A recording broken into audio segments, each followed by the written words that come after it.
Welcome to Storytelling.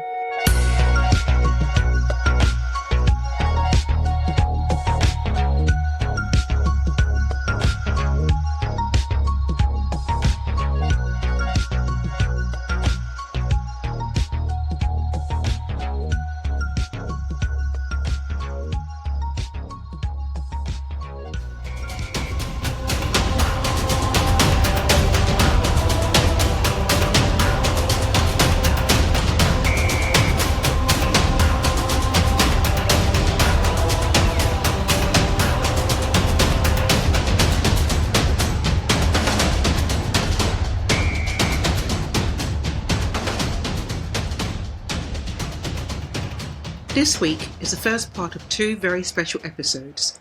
We're stepping onto the pitch with football. We're talking about why the game has such a special way of bringing people together, even when the rivalries run deep. We'll also dive into the latest on Manchester City's legal saga and, of course, throw in our predictions on who's going to lift the Premier League trophy this season. But I'm not alone for this one. I'm joined by three incredible guests, each representing their team with unmatched passion. First up is Tony Okeke, a lifelong Manchester United fan who's seen it all and never holds back. Then we've got Gary Taylor, Tottenham through and through, bringing his sharp insights and endless hope for Spurs. And last but certainly not least, Darrell Irwin, our Liverpool expert whose love for the Reds runs deep and whose football knowledge runs even deeper. And then there's me, trying probably not very successfully to stay neutral. And for you Arsenal and Crystal Palace supporters out there, don't worry, I've got your back.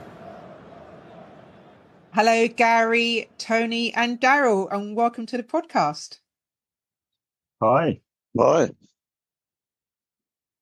Hi.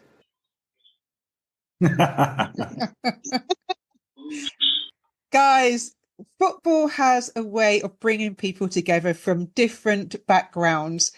How has supporting your club helped you connect with others, whether locally or globally? And let's go to Gary first. I think in this world, everybody needs a release from their day-to-day job, family, responsibilities. And when you do go football, as you rightly said, you meet people of all different ages, all different walks.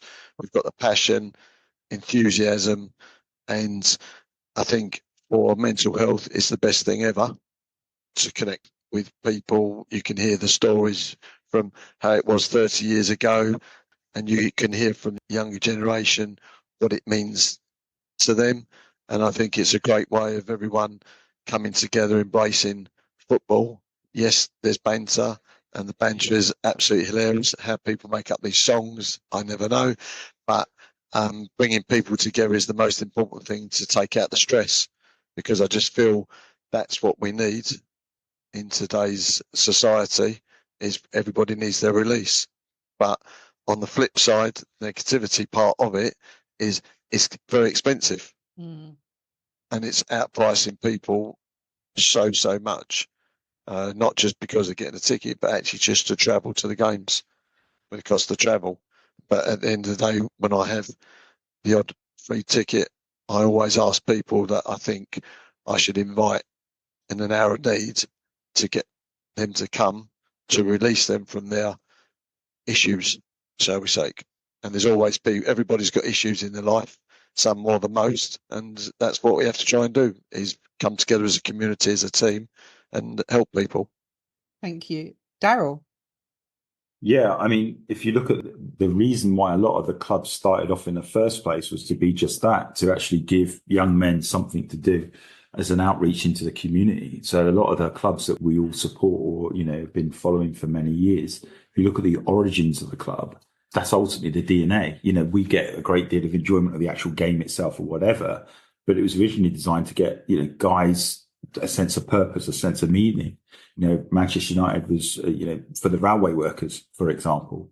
Liverpool was started by a vicar, and then Everton started out of that club. So when you look at the origins, you realise that football does have a great way of bringing communities together, just for the game. But even like last week, my son and his mates went to a local game, and they were watching it, they got some chairs and they were sat on the sideline. And at the end of the game, they started interviewing all the players for a laugh, and it's just like, it's added another depth to where we live because they've been out there and they've connected with people. So I think football on multiple levels is a great bridge builder.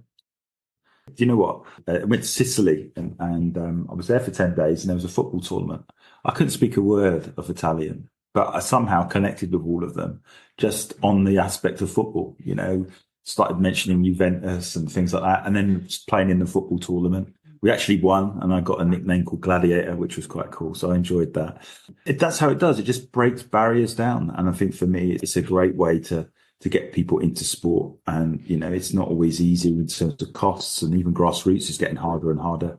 But, for me, it's a language that, brings people together, whether it's online, like you're playing FIFA on the computer, or whether you're talking or about it, or ultimately you're going to watch people or even playing the sport. It's a great way to bring people together. It always has been and always has. And to be fair, I don't think there is a better fitness tool out there than football. Football fit is a different level. So that's Thank you. Tony? I totally agree so far with what's been said. I mean, I'm of Nigerian heritage, and football was like a second family to us growing up. I grew up in the times of hooliganism and the associated madness that went with football at the time in the 70s and 80s. Years on, we can go to games in relative peace. Football is global and watched by at least a global audience. Also, in accordance with that, the stadium is filled with all nationalities, all sorts of people. An example of how football can bring people together is, as Debbie mentioned, I'm a United fan. I sit in the lower west stand, which is just below the Stretford end. But all around me are different people, lawyers, doctors, heritages are different. I've got a Spanish, Italian, I've got a Congolese, a Ugandan, etc. around me. But if any of us was to miss a game or miss two games, everyone would start asking, oh, has anyone seen Tony? Has anyone seen Andrew? Has anyone seen Claire? Are they okay? They would try and ring you just to make sure that you're okay, right? And this is because football to many is like a second family, if not a first family. A bond and a friendship has been formed, even if it's only for football only. I also agree that the costs of going to matches have become extremely prohibitive to the average working class person. The cost of going to a match now not only feels prohibitive, but it actually feels like we're being extorted. Football back in the 70s, 80s, early 90s to an extent, used to be the preserve of the working class. It was a cheapish day out. Take the family, take the kids, go down to the game, watch a game, come back, everybody's happy. Now, match tickets are at a price that it's a Christmas tree or a birthday treat. Aside from that, I don't know, go on teletext, or I'm showing my age there, or BBC Sports News to get the results. So we've talked about some of the positives and some of the negatives in terms of the costing and maybe it not being as open for communities as it once was, because the cost is prohibited now. But one thing I want to talk about, because this is something that on an average day, we probably wouldn't put Tottenham, Arsenal, Liverpool and Man United in the same room at the same time. So let's talk about football rivalries. But rivalry, can this lead to tension? Or do you think it unites people in some way also? Because I think it's united us in a way in terms of this podcast being put together. Let's start with Darrell on this one. I think at the end of the day, if you want to play football, you need an opposition. That's the bottom line. So you want to play a game of sport, there has to be something that you've got to beat. There's got to be an opposition there. And I think for me, if you keep that perspective that there's always a winner and loser, and at the end of the day, whatever goes on the pitch goes on the pitch, and you can shake your hands at the end of the day, and and then live to fight another day. Then ultimately, that's what it's about. I think it can mean too much, if that makes sense, where it becomes, I get it even now, and I'm sure it's the same for all of us here, that if our team loses, particularly if it's a 12:30 kickoff, the weekend's not as glitzy and as glam as it was. You kind of still got that thing in your head going, well, let's ruin the weekend. And I think you got to get that into perspective, because it's like you got family and all these other wonderful things, and you're letting that result dominate. But I think it's to understand at the end of the day, it's a game, and then there has to be a winner and loser. That's what we all love about it. I think we're both sets of fans are disappointed when it's a draw. And I think that game in itself, it's all about winning, losing, and learning, because if you play the sport, and you've got to learn how to win, but you also got to learn how to lose graciously. And I know we can be horrible losers, but at the end of the day, someone's got to win, someone's got to lose. And if you look at the perspective of the Premier League, let's say, only one team can win it. And that's it. There's another 19 people that are going to be upset. So the reality is only one team can win, but it's the competition, it's the hope, it's the fun, it's the last minute equalizers. And I think maybe certainly at a more of a lower league level, they're not expected to win all the time, so they actually appreciate the game more, I think. Whereas we sometimes get caught up in if we don't win the Premier League, it's just pointless. Well, yeah, we all want to win it, but it doesn't always happen like that. And teams run in cycles as well. So you could be enjoying the game for 5 years because your team's winning everything, but eventually that cycle will change and someone else will come on the scene. And occasionally you get a surprise like Leicester, which makes the game great. And I think where we're at with the game at the moment, and I think that's why a lot of the other 19 clubs are looking at what's going on with Man City, because it feels a little bit like, a farmers league at the moment. So no matter what we do, it's the rules are being rewritten, and one team seems to be benefiting. And so, yeah, I think if they don't rule correctly, I know we touched on it earlier, if they don't rule correctly, I could see the advocacy for the big clubs to say, well, we're going to leave the Premier League. And I think that might be the catalyst to bring it to a head. So you could rule in their favour. At Man City, yeah, we keep all our titles, but you might be finding the big established clubs going, now we're going to break away. So it's going to be an interesting few months. So we'll see where it goes. Thank you. Gary? Echo a lot of Darrell's comments. And like anything, there's always rules. But like anything, everybody in life wants to break rules, and they find ways to break rules. It's just like people don't want to pay tax, and they're trying to find ways to break tax, and then they got caught up. And then, as Darrell said, it's a cycle. And I think the rules now need to come in to break Man City's cycle, because otherwise, as he said, it's going to go, well, there's no point really playing football this year in the Premier League because we're never going to win. And everybody wants to, obviously, to win.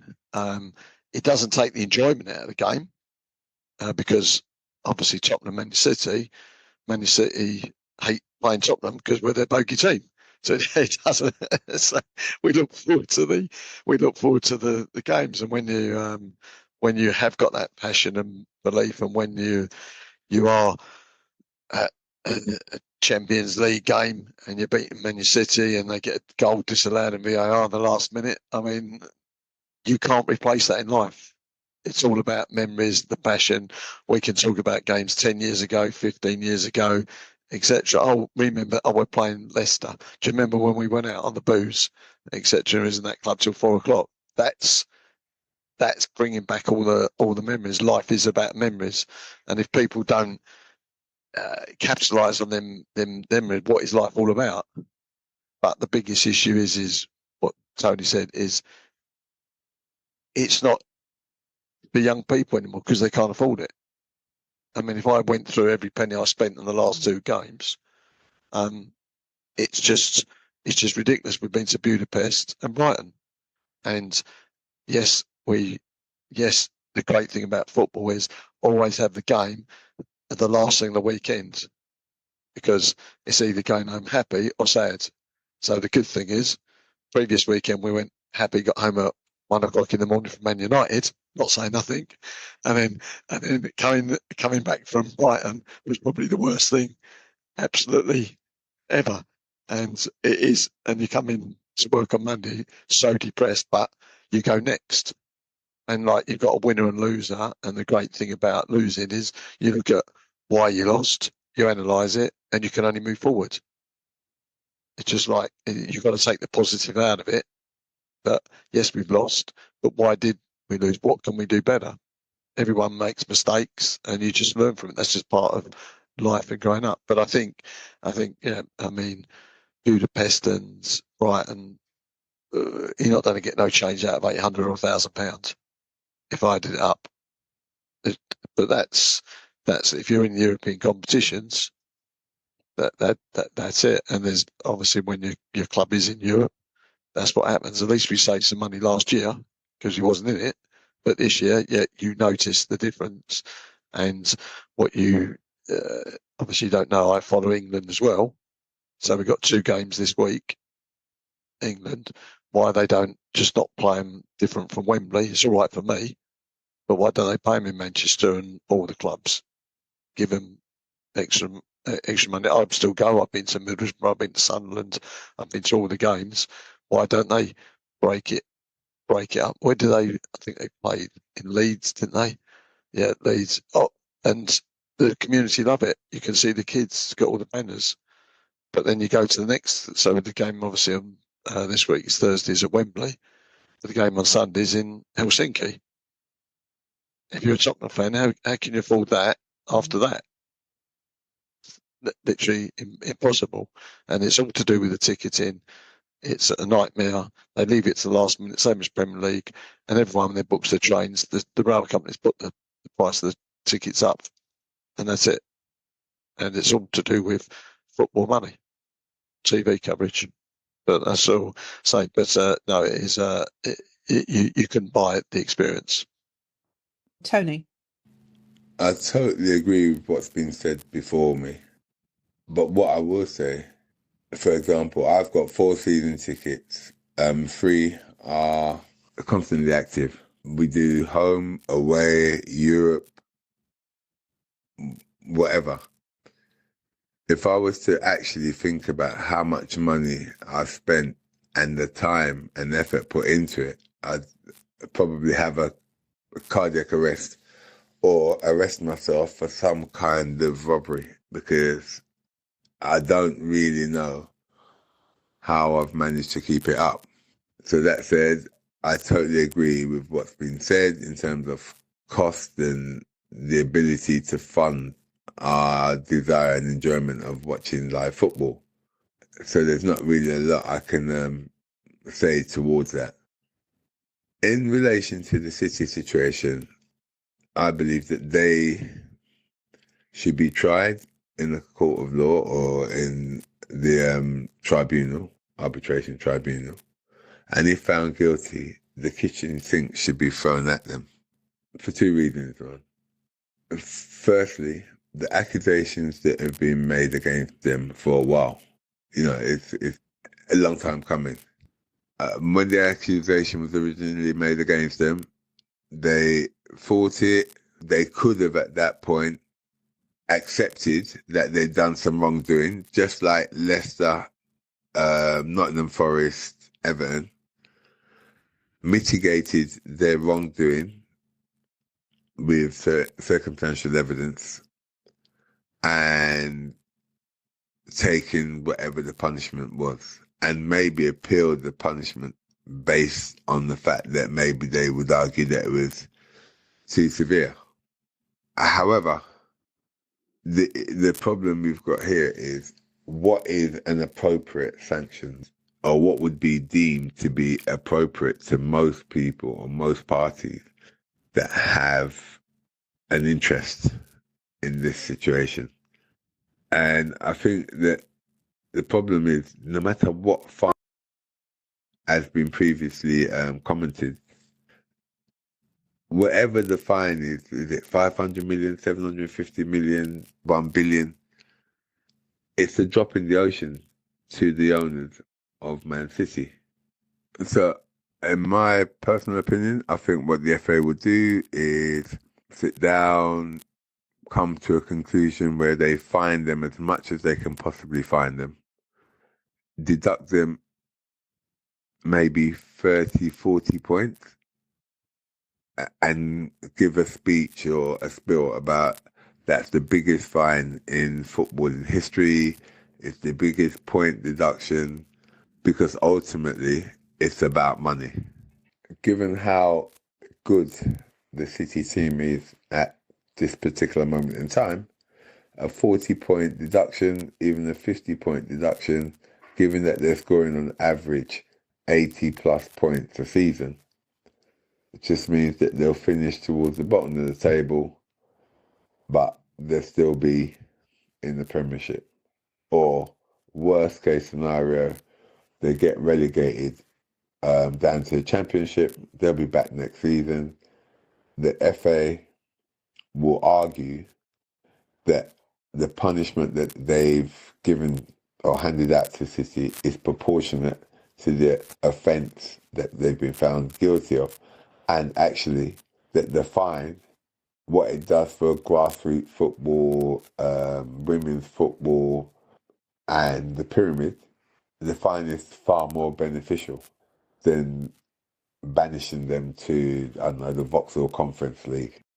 So for anyone listening and they're wondering why we've moved from the subject talking about Man City is currently involved in a significant legal battle with the Premier League. They're facing 115 charges related to financial misconduct, and we're all waiting to find out what the outcome of those charges will be and how long this legal case will last. I just want to ask you guys, what do you think the outcome of that case will have on the Premier League in general and on your own clubs in general? Darrell, let's start with you. Yeah, I think from an outcome perspective, it's the punishment. What punishment are they going to get? Are they going to strip titles? Which with the betting scandals that went on in Italy, Juventus was stripped everything. Are they going to be that harsh? And I think they are naive to think that if they give them a few points deductions and a big fine, that the other big clubs are going to say, well, that's great, we'll carry on then. I do think it will instigate the breakaway again. And I think that's maybe what they're underestimating. Before all that happened, there was a breakaway talked about. And because it wasn't part of the pyramid system or whatever, fine. But then you look at they've been seen at, down on the street and having certain conversations. It looks like there's been everything to protect for that to happen. But it's not done properly. The repercussions are not just on I think it's on the Premier League itself. Because ultimately, when you're deducting points off of Everton and you're deducting points off of Forest and and Leicester, it's happening really quickly. And then this team is, it's been going on for so long. And when UEFA openly admit that they believe they were 100% guilty and they were beat by being tied up in finances and legals, they said they're guilty. They've come out and said they were 100% guilty. We just didn't have good enough lawyers and it went on too long. And because it went too long, a lot of the charges were elapsed. I mean, it's the repercussions in football. So I think for me, of course, my club would love a few more titles and, losing by the odd point here and there is great. But I think it's more, it's a much bigger repercussion here. If you're inflating prices, how can you say that, the Emirates is worth 60 million and as a Champions League club and then not being a Champions League club, you're charging 400 million for the same sponsorship deal. I mean, it just doesn't make any sense. And I think that's the bone of contention that's being fought. And I know there was something that came out yesterday regarding it. If they can win on that point, that's pretty much the rest of it collapses. So yeah, that's the repercussions. It's the repercussions on the game because they've gamed it, because they've got money and they've gamed the game. And I think that's the sad thing about it. I don't mind losing fair competition. Even when Blackburn won it, when Blackburn spent ridiculous amounts of money and won it, it is what it is. It seemed fair. This doesn't. They're rewriting rules. And when you've got someone like UEFA saying they've been gamed as well, then you got to sit up and take notice. So for me, it's not just about the clubs; it's the repercussions on the game. That's what I'm more concerned with. They've done a tremendous work. If you see what they've done behind the scenes with the community, the training grounds, and all the wonderful stuff. But of course, you would be if you got billions and you're rewriting the rules. If everyone had that, then I'm sure they would do the same. So it's almost like you're trying to sports wash the corruption afterwards to say, look, all the good we've done with it. But I think it is damaging to the game. For me, if Man City won it the right way and did what they did, and I think the comparison I get is Newcastle. They're 10 times richer, and the rules have been rewritten to stop them doing the same thing. So that just goes to show that they've gamed the whole system, and that's the repercussions for me. That they've got some incredible lawyers, and they've stitched everybody up to make sure that it's an unfair competition. And it shouldn't be unfair. That's the thing. I just think that it shouldn't be one rule for one club and different rules for everyone else. It should be the same across the board. And perhaps there's too much money in football right now as well. But I just say, look, if you want to play the game of who's got the most money wins, which is what Manchester City done, allow Newcastle to do the same. Because that's competition. But that's what's not. They've literally changed the law to then stop Newcastle doing the same thing. That's why I think it's unfair as it currently stands.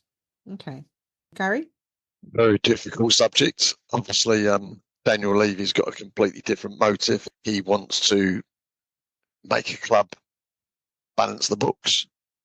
Money comes in from sponsorship. Yeah, that sponsor. I've got a good friend who's got £1 billion. Let's just put £1 billion in. But obviously, from Tottenham's point of view, it's the most successful, well-run stadium to make a profit. And that's his ethos, and that's what he wants. And if every club had that at the start, then Tottenham might be in a different position. They might have actually won something. But at the moment, as Darrell said, they've got the best lawyers in the world. If they wrote a number on how much in legal costs they spent, it's probably 500 million. It's probably an obscene amount of money that people can't even imagine how much the cost is. And the legals, you're not talking a lawyer on £300 an hour, £1,000 an hour. You're talking unbelievable. It's like technology. If I said to you, where's technology done in 5 years' time, you wouldn't be able to tell me. It's like that with Man City. They've spent so much money on it. Do you think a fine will make any difference to Man City? I think it's a fine. How much, if they said £1 billion, they find some Arab to £1 million. I think the only way was to say to them, okay, look, the money won't affect them. What will really hurt? Well, look, let's put them in the Conference League. Start them again. And let's see how the Premier League evolves without Man City. I mean, it's so hard to think of a solution, and everyone's going to have a different viewpoint. But if you said, okay, look, let's start them in the Conference League, and you know how many seasons it's going to take them to get through. And we can see then the Premier League might evolve and they might change the rules and things will adapt. But at the moment, money talks. Money will always buy things. That's how the world goes round. It's who's going to be bought. And that's it. And it's the same as FIFA years ago. You get into FIFA. Who said, once you're in FIFA, you're good. Anything goes. And one of my friends did the app for the World Cup in 2014. I met FIFA people, and it's a completely different world. It's who you know, etc. It's a club, and you're never done a break in. Doesn't matter what you say, they've always got lawyers, and you'll get blocked. It's as simple as that. But I think Tony have a say about it. But I think the thing about it is for the game to evolve and the Premier League to evolve, stick them in the Conference League. And at least then you've got 5 years of whatever, only years of Man City not winning. And you see where the land lies, and hopefully it'll be a level playing field. We've reached half time in our discussion. There's so much more to cover, but for now we'll pause the conversation. In our next podcast episode, we'll pick up right where we left off, diving deeper into the strategies, memorable moments, and the future of the game. If you'd like to share your comments on what you've heard so far, please get in touch at debbiewilliamspodcast.com. We'd love to hear from you. Stay tuned for part 2 as we continue our football journey.